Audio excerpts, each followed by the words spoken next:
Good evening. Board member of Lothian Canada Ventures, the owner of MLSAR, Ջեֆֆրի Քոուչի is my guest tonight. Mr. Coach, thank you for accepting the invitation. Thank you for having me. The Minister of Economy declared that MLSAR will resume its works. It was shut down because of environmental concerns. How would you address those concerns before you start the mine? Thank you. Thank you for having me here today. And thank you to the Minister of Economy for his press release today.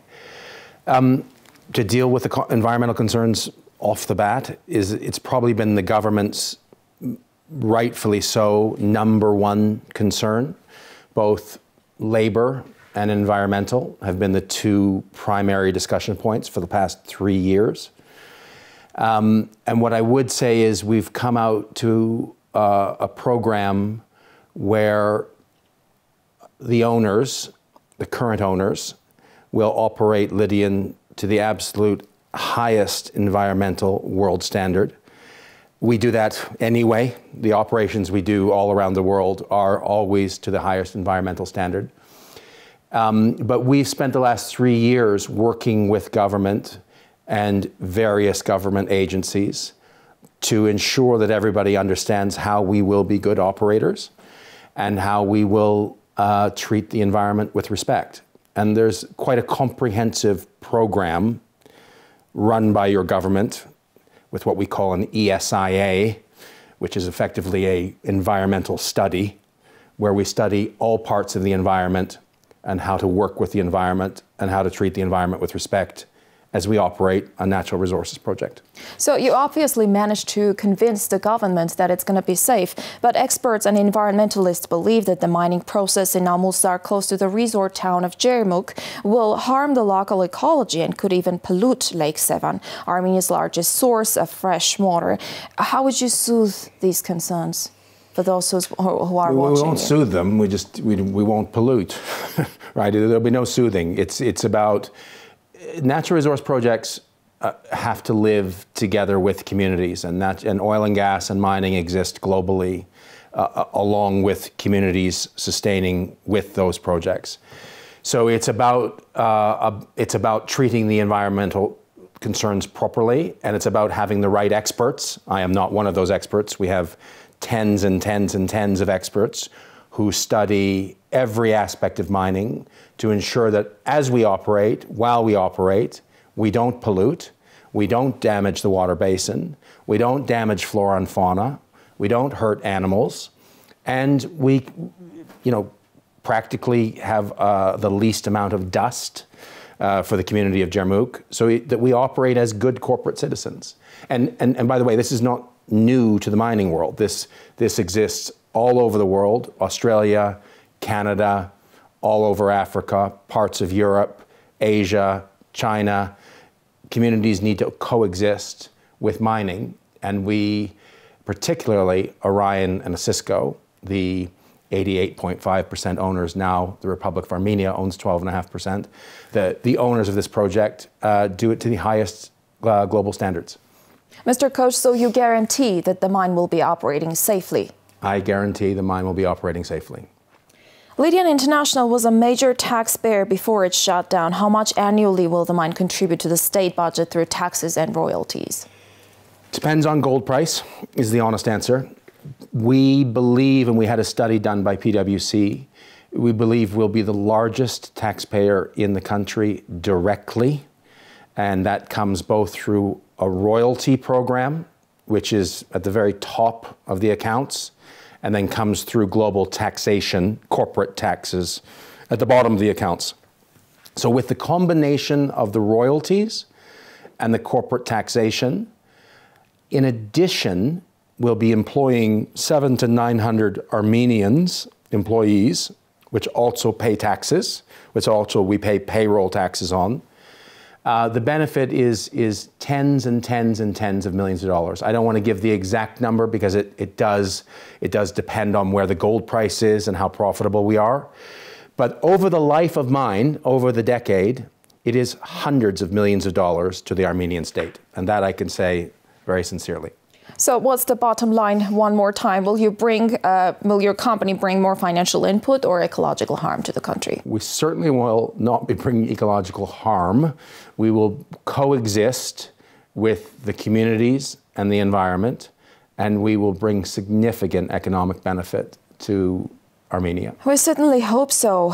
Azerbaijan attacked civilian homes in Jermuk near the location of, by the way, Amulsar mine. Experts see a component of economic and political support in Lydion's willingness to restart the mine now. Why now? It's a good question. So first of all, sincerely, it's not my place to comment on a very complicated political situation between Azerbaijan and Armenia. It's certainly not my place to do so. We think, again, in discussions with your Prime Minister, in discussions with your Deputy Prime Minister, and discussions with the Minister of Economy, that it's now stabilized, the situation is stable, and we will be able to begin operations. So we're confident that we can work with Armenia, and we can work with Armenian workers, and we can put the mine into operation over the next, it'll take about 18 months to put the mine into operation. So let's call it the better part of 2 years. And again, we're mere corporate citizens. We leave the politics of Armenia and Azerbaijan to your Prime Minister. Is reopening, once again, the mine financial injection into the Armenian economy as well as a gesture of political support, or is it business only? Again, it's not my place. You've elected your government, and your government is a good government, and we're working with that government. And they've said clearly yes to you. And they've said yes to us. But the EU deployed a civilian mission along Armenia-Azerbaijan border literally yesterday, and now Lydien is restarting the mine. Is this not an exertion of soft power to stop Baku in its aggressive tracks? To stop who? Sorry. Baku in its aggressive tracks. It looks like tools of soft power to me. We're certainly not, again, I would say, to use an English expression, it's above my pay grade. I'm certainly not involved in any discussions around Azerbaijan or Armenia. We have very, very good relations with the US Embassy here. We have very, very good relations with the Canadian Embassy here. And we have very good relations with your government. And we hope that those groups can bring stability to the region. What we're excited about is bringing an economic benefit while operating fairly and operating as partners with the community, providing jobs, and to be good corporate citizens, both from a labor-wise and environmental. Amulsar project is first and foremost a major Western investment program. So do you believe that relaunching it will signal a green light to Western investors? It's a good question, but to correct you with respect, it's now also financed by the Eurasian Development Bank, and that is your bank. That is one of the region's development banks.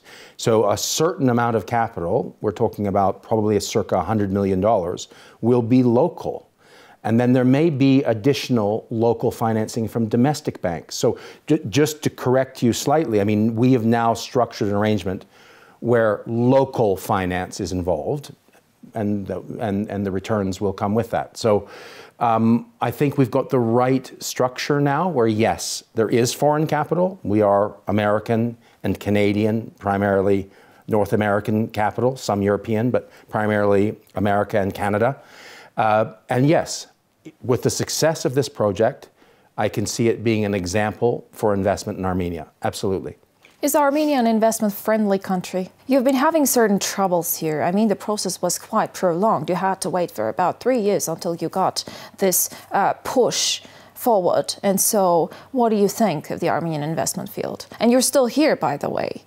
We're still here because we were encouraged by the government, and we've spent 3 years with your Prime Minister and, as I say, the Minister of Economy and the Deputy Prime Minister and other cabinet ministers. But to make a long story short, to answer your question directly, it's been a productive dialogue. It's been a long dialogue. But mining projects, this is a big project, and we understand the legitimate concerns about labor and environment and the risks that come with it. We understand all those things, and those are complicated questions that are not easy answers or easy solutions. They require a lot of technical, highly technical work behind the answers.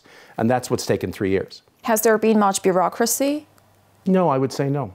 No. So no, Armenia is investment friendly? I would say you're becoming investment friendly. You're certainly showing the right signs for us as becoming investment friendly.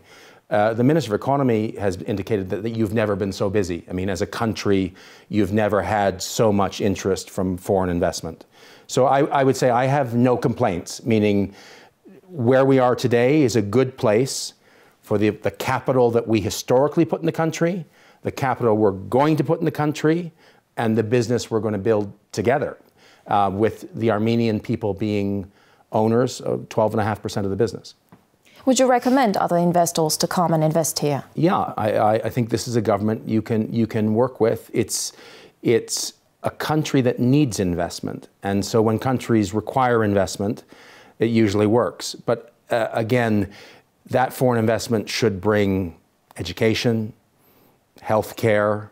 It should bring a raise in standard of living for the communities, and that's all part of the 3-year plan that we've been working on with your government. Mr. Kouch, what would your message be to those who are watching us and are concerned about any possible, probable environmental risks that might come with Amulsar refunction? I'd say very candidly, you have historically have always had mining in this country. We're not the first mining entity to come into this country. But there's been so much noise. What I would say is, if you research the current owners, Orion, an American company, a Cisco, Gold Royalties, a Canadian company, if you research those two entities, you'll see that they operate all of their businesses around the world to the highest environmental standard and fair labor practices. So I think what I would say is you're getting very good partners who will take the treatment of environment and communities very seriously. Thank you. Board member of Lydhian Canada Ventures, the owner of Amulsar, Ջեֆֆրի Քոուչի was my guest tonight.